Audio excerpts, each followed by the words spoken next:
I'm going to be talking about transforming the space industry. What we're trying to accomplish is transform this industry from inside the system at an international level. Part of that really means making it more intersectional, removing colonialism from the picture. For a long time, SpaceX has said that they are going to colonize Mars, which is like kind of problematic, right? Like just like a little bit. It's like troubling language. And so number one, what we'd like to do is remove not only gendered language, but sort of like this colonial language from treaties. You may be familiar with sort of like male and female end connectors, this sort of like gender binary that exists. There's also master and slave when it comes to connectors too. These types of words are quite concerning, and if we carry even just the language of colonialism into space, what does that signal for a lot of the culture that we're carrying into it too? Two is prioritizing grants and funding to minority-owned and women-owned businesses and concepts.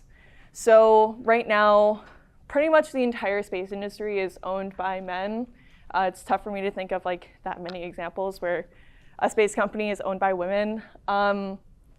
If we expand into the rest of the solar system and only men own those companies, then we're perpetuating a patriarchy that has sort of been part of Earth's ecosystem for centuries, right? If we can prioritize more businesses that are owned by women, owned by minorities, that at least signals that the future of human civilization within space doesn't have to just be white men, which I know is like a very blunt way of saying it, but it's an important thing that we bring up. 3, no more billionaires. Need I say more? So part of the way that we plan on doing this is through potentially taxes and tax incentives. So for women-owned businesses and minority-owned businesses, can we give them tax breaks? For businesses that are owned by billionaires, can we ensure that the taxes are being funneled towards these grants? On top of that, NASA funding, having diversity requirements, land stewardship, and environmental impact assessments.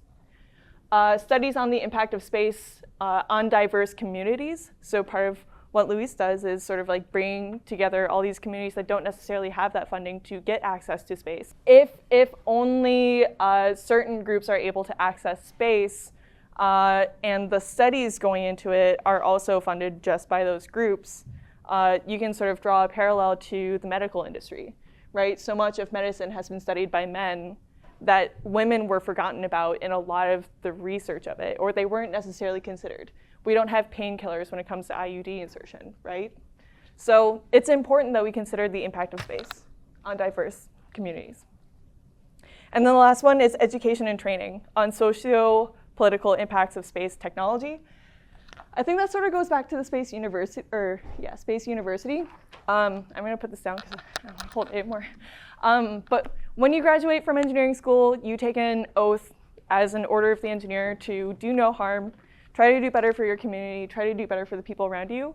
And as we're expanding into the solar system, I'm curious if we should consider a similar type of oath for those of us who are expanding life forms into Mars and into the moon.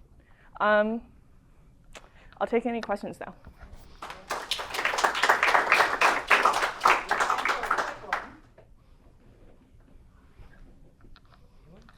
Yes. I have 2 engineering degrees, and I don't ever remember taking an oath. You didn't take an oath? You get a little ring? It's real cute. They get a stinky ring. Yeah, it's a Canadian thing, but can do whatever the hell they want. yeah. It's it's a Canadian thing. I'll send it. I have a question. Sounds like a reasonable idea. Yeah. It I have makes a sense. question / criticism. Is there time? Sure. Is 10 seconds. It's institutionalized. Do we change the institution or incentivize people to be better with carrots and sticks? Both. With rings. Rings. It's institutionalized, meaning like the issues of the industry are part of the institution itself. Yeah. The things you mentioned are baked into the law and the organizations that are doing the controlling and stuff, and you're suggesting social change. Yeah. Do you convince the people, or do you change the institution? I don't know. I That's think it's a people problem. Yeah. I don't think it's institutional. I think it is individual character growth. Yeah, and I think like something we talked about was like, okay, well, what if we created a group that's for like purely underrepresented groups or like marginalized groups, and we ensure that they are part of the conversation. But I think it's important to consider that like we're building a space society, like we're building kind of a state in a way, ideally not stateless.